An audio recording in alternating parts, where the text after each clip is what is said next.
तो दोस्तों यूनिटेक ने अपने Q3 के नंबर को डिस्क्लोज कर दिया है। तो चलिए देखते हैं क्या है Q3 के नंबर्स के अंदर। डाटा बेसिकली लाख्स में है, मैं आपको क्रोर्स में बता रहा हूँ। पिछले क्वार्टर में कंपनी ने अप्रोक्सीमेटली 76 करोड़ के आसपास का रेवेन्यू जनरेट किया था ऑपरेशन के थ्रू। पिछले साल 91 करोड़ के आसपास, अभी देखें तो गिर के 60 करोड़ के आसपास कंपनी का जो रेवेन्यू है वो आपको जाता हुआ देखने को। तो साल दो साल देखें तो साल दो साल कंपनी के रेवेन्यू के अंदर एक अच्छी खासी गिरावट आपको देखने मिला। अप्रोक्सीमेटली बोल सकते हैं 35% के आसपास की गिरावट है साल दो साल कंपनी के रेवेन्यू के अंदर।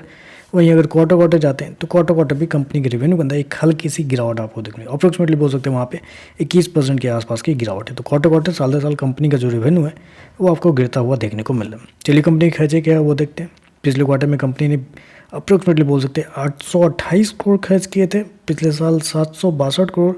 अभी देखें तो 858 करोड़ कंपनी के जो खर्चे हैं वो आपको देखने को। तो कंपनी के खर्चे इतने ज़्यादा कैसे हो रहे हैं? ओह, कंपनी इस क्वार्टर मतलब कंपनी के पास कर्जे बहुत ज़्यादा हैं। मैं शायद पहली बार कंपनी के रिजल्ट को देख रहा हूँ, इसलिए मैं आपको थोड़ा शॉक हुई रिजल्ट को देख के। कंपनी का फाइनेंस कॉस्ट देखें तो इस क्वार्टर में कंपनी को 788 करोड़ खर्च करने पड़े। मतलब कंपनी के पास कर्जे इतने ज़्यादा हैं कि कंपनी को आप समझ लीजिए कि 3 महीने में कंपनी को इंटरेस्ट के रूप में 800 करोड़ रुपए का आसपास पे करना पड़ रहा है। तो मतलब ये जो कंपनी 70-80 करोड़ रेवेन्यू जनरेट कर रही है, वो कंपनी 800 करोड़ रुपया अपने कर्जे पे ही मतलब इंटरेस्ट के रूप में पे कर रही है। आप समझ लीजिए कितना ज़्यादा कर्जा कंपनी के ऊपर होगा।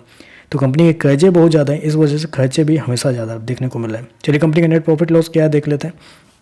तो देखिए पिछले क्वार्टर में 744 करोड़ का लॉस था, पिछले साल 663 करोड़। अभी देखें तो कंपनी के जो लॉस है 787 करोड़ के आसपास आपको देखने को। तो कंपनी के जो लॉस भी है वो आपको साल दर साल क्वार्टर आपको बढ़ता हुआ देखने को मिल रहा है। ईपीएस की बात कर लेते हैं। पिछले क्वार्टर में 2.41 माइनस का, पिछले साल 2.53 माइनस का, अभी देखें तो 2.54 माइनस का आपको देखने को। तो मेरे हिसाब से कंपनी को अपने बिजनेस के ऊपर कम ध्यान देना चाहिए, अपने कर्जे जो है उसको कम करने के ऊपर ज़्यादा ध्यान देना चाहिए। क्योंकि जो कंपनी 60-70 करोड़ रेवेन्यू जनरेट कर रही है, ऐसे अगर कंपनी बिजनेस करेगी तो अपने ज़िंदगी भर में शायद मेरे हिसाब से कंपनी अपने कर्जे को कम नहीं कर पाएगी।